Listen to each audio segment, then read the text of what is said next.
Bueno chiquitines, ya arrancó octubre y como es tradición en este canal, les voy a traer 3 películas ideales para ver en Halloween. Y hoy partimos con una, a estas alturas, un clásico de las horror comedies o comedias de horror, y no es para menos, ya que cuenta con uno de los mejores dúos humorísticos que pueda haber, Abbott y Costello.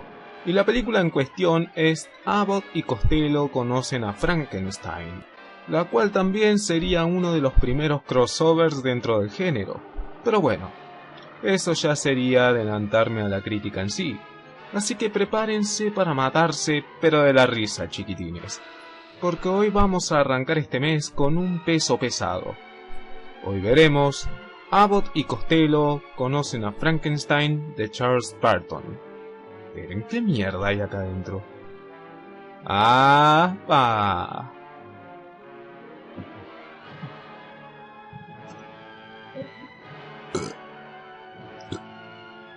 Pasemos a la película, ¿les parece?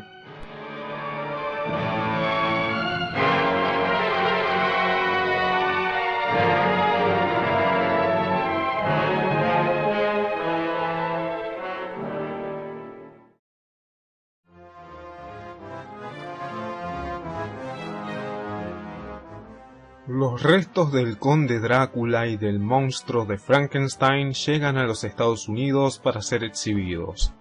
Pero durante el trayecto en barco, 2 marineros descubren que Drácula ha vuelto a la vida y ha huido junto al monstruo, que se encuentra muy débil. Para devolverle la energía, el vampiro planea encontrarle un nuevo cerebro. Para ayudar a pararle, llega desde Londres Larry Talbot.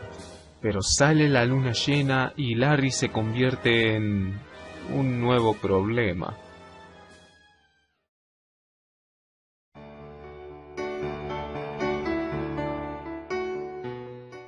Durante los años 30 y 50, la Universal nos había atacado con todo su arsenal de monstruos clásicos. Sin duda la época dorada de la compañía, ya que largaban títulos que con el tiempo se convertirían en referentes del terror clásico, ya sea Frankenstein, el hombre invisible, la momia, la criatura de la laguna negra, Drácula, el hombre lobo, etc. Pero llegaría un momento en que explotaron tanto estas franquicias que empezarían a entrelazarlas con crossovers como para expandir su propio universo. El primero de ellos sería Frankenstein contra el hombre lobo de Roy William Neill, en donde el licántropo va en búsqueda del Dr. Frankenstein, pero sin embargo se termina encontrando con el fiambre andante, siendo esta una secuela directa de Ghost of Frankenstein y The Wolfman. Luego llegaría House of Frankenstein, en donde se chocarían por primera vez Frankenstein, el hombre lobo y Drácula, y tiempo después se volverían a cruzar en House of Drácula.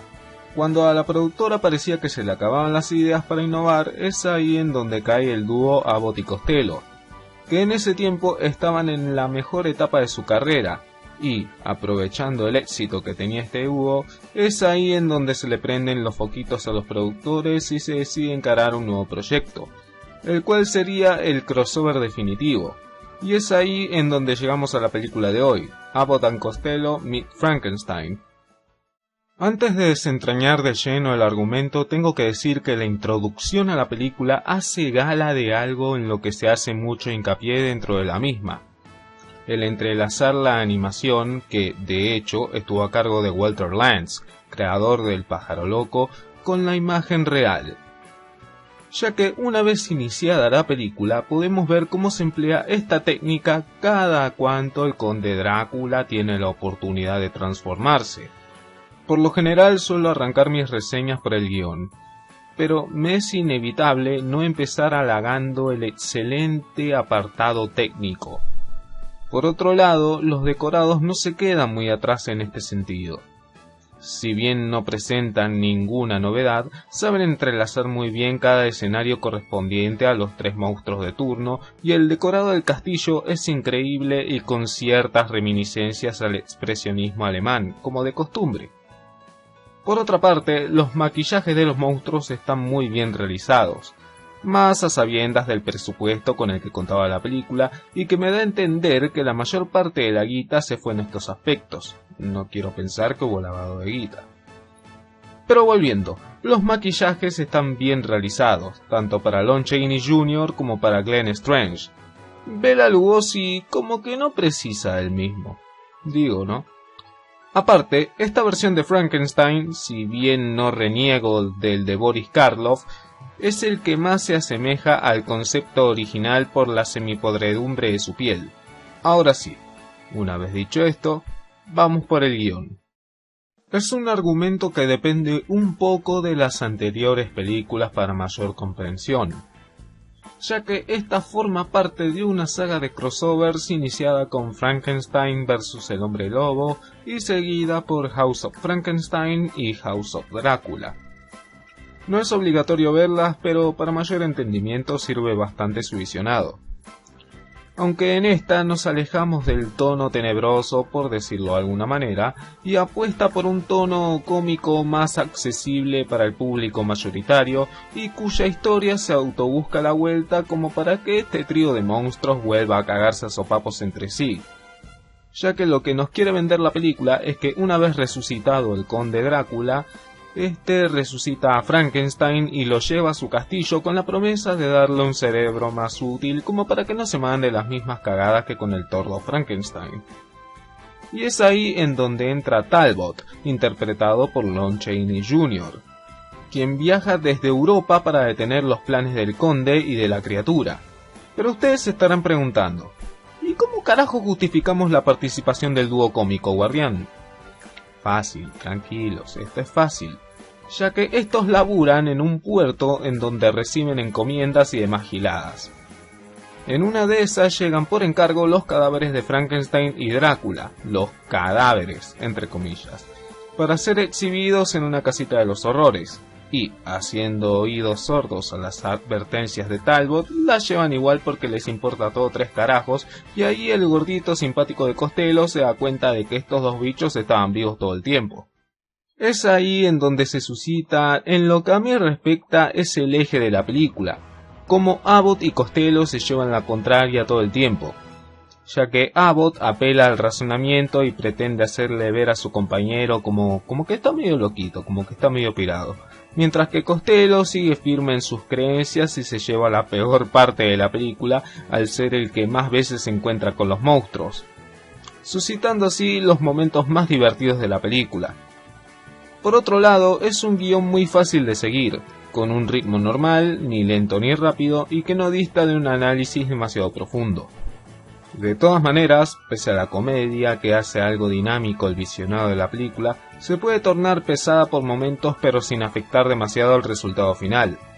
Y también siento que la trama de algunos personajes ajenos a Drácula y Frankenstein o al dúo cómico se aprovecha muy poco, como por ejemplo la trama del Hombre Lobo, que si bien demasiada explicación no precisa teniendo en cuenta las películas previas, para el público al que apunta esta película, el que no es muy habitué del género de terror por así decir, no hay demasiadas explicaciones como del por qué carajo estuvo en la cárcel y por qué precisamente está ensañado con estos monstruos de casi su misma calaña, y que es utilizado como una mera excusa como para sobreextender la película más de lo necesario. Aún así, su encuentro con Drácula vale la pena la hora en monedas que dura la película. En fin, una vez Abbott y Costello logran tomarse el palo, es aquí en donde viene, en lo que a mí respecta, es un cierre divertido y que, cosa que imitarían otras películas posteriores a estas, te avisaría más o menos de qué iría la secuela. Y en efecto, una vez arriba del botecito, piensan que ya no se van a cruzar con ningún otro monstruo. Pero, ¡oh, sorpresa! Estaba el hombre invisible que, como dato, es encarnado vocalmente por Vincent Price, y que adelantaría lo que más tarde fue Abbott y Costello conocen al hombre invisible. Es un guión de Robert Lees con altos y bajos, pero que aún así logra divertirnos del todo pese a sus problemas. Y sigamos al tándem de personajes, es todo lo que un fanático del terror clásico puede soñar. Por un lado tenemos a Bela Lugosi, nuevamente como Drácula, y permítanme hacer un pequeño inciso en él.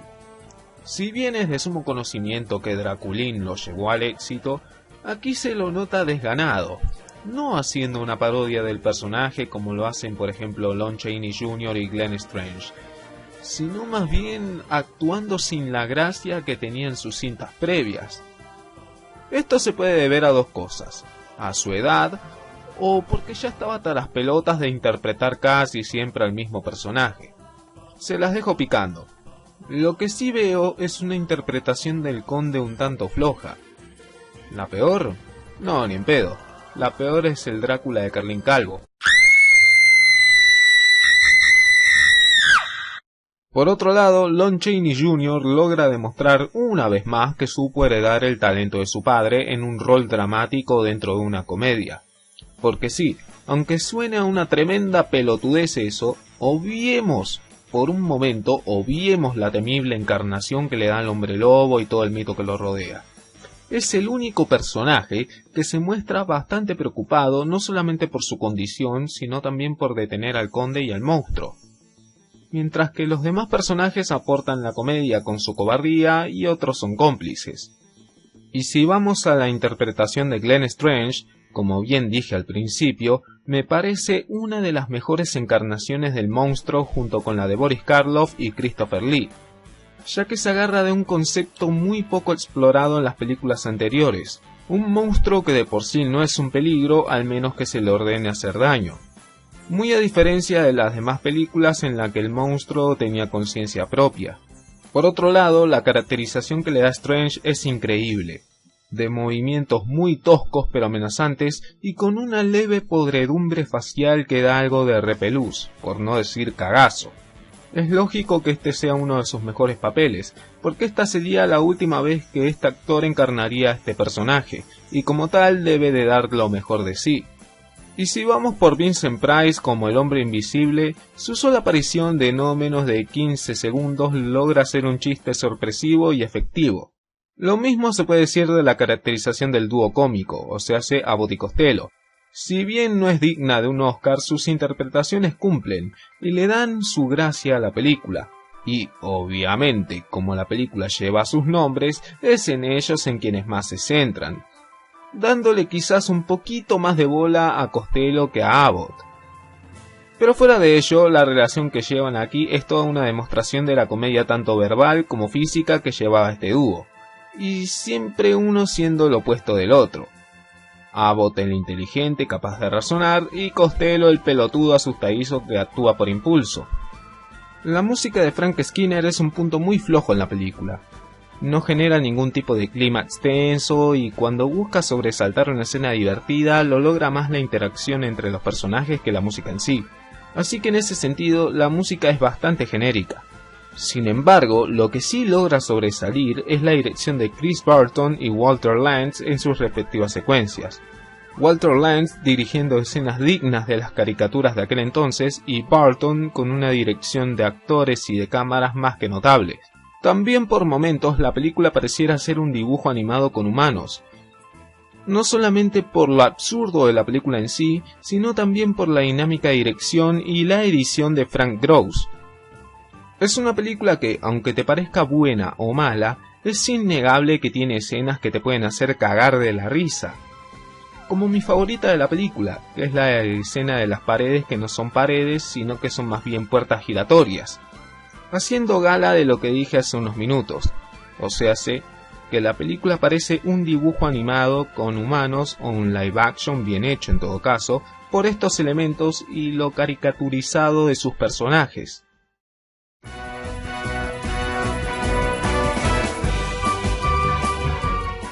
En definitiva, Abbott and Costello Meet Frankenstein es una comedia bastante simpática y entretenida. Obviamente, al ser una película tiene sus fallos, pero no afectan en demasía al resultado final.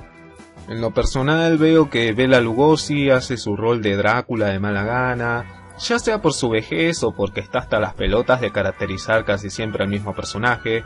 La música no es para nada sobresaliente, pero aún así pesa más sobre estas pequeñas fallas lo bueno de la película. La relación que hay entre Abbott y Costello, siempre llevándose la contraria el uno al otro, me parece fenomenal.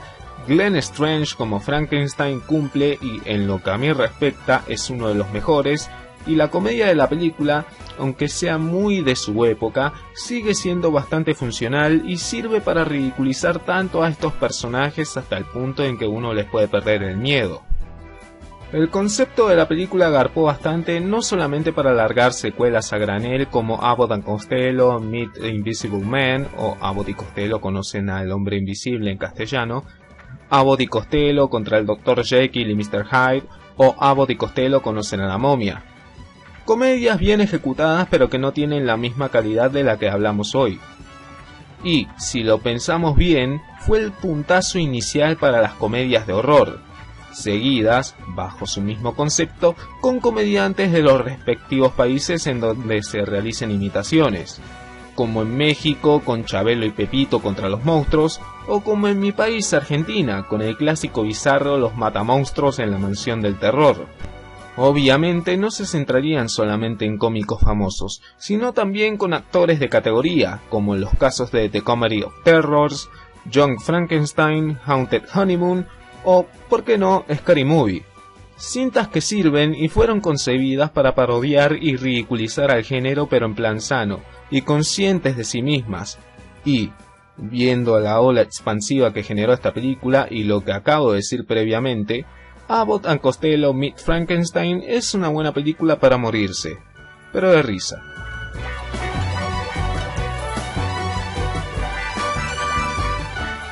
Y bueno, chiquitines, esta fue mi opinión sobre Abbott and Costello Meet Frankenstein. Y me pareció ideal como para arrancar ¿cómo puedo decirlo? Esta trilogía halloweenesca. Ya que, bueno, es lógico, ¿no? No hay un Halloween completo sin los bichos del Universal. Eso es de ley. Pero en fin, espero que hayan disfrutado de mi compañía y quiero saber, como siempre, qué piensan de esta película. Si les gusta, si no les gusta un carajo, si no sabían de su existencia. Yo, como siempre, los voy a leer. En fin, esto ha sido todo por hoy, chiquitines. Yo soy el Guardián y nos veremos próximamente, cuando el baúl de los horrores se abra nuevamente. Besitos. Y ojo con los monstruos, Ahora sí. Arrivederci.